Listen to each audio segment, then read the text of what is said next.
कृष्णाय वासुदेवाय हरे परमात्मने प्रणतक्लेशनाशाय गोविन्दाय नमो नमः। वल्लभप्रियनाथाय बाललीलाविहारिणे सेवकानुग्रहायाथ नमः श्रीनन्दनन्दने। नन्दगृहागतं पुण्यं बालरूपं मनोहरम् स्निग्धनीलं पीताम्बरं वन्दे श्रीपुष्टिवल्लभम्।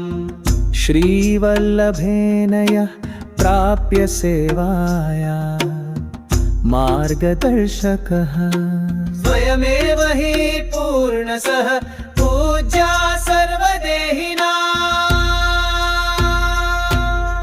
यमुनाकूले रचिताय लीलाद्भुता कृता सेवाया परिपूर्णसा श्रीनाथस्य क्रीडया। जन्माष्टम्यां विशेषेण बालस्वरूपपूजनम् वल्लभाद्यां समालभ्य वैष्णव सम्प्रपूज। गोमतितटवासिनं भक्तकल्पद्रुमं विभुं श्रीनाथेशं नमाम्यहं वल्लभेशं दयालुम्।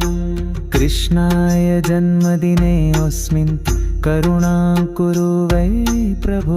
वल्लभस्य कृपादृष्ट्या कुरु मामपि सेवकम्। कृष्णाय वासुदेवाय हरे परमात्मने प्रणतक्लेशनाशाय गोविन्दाय नमो नमः।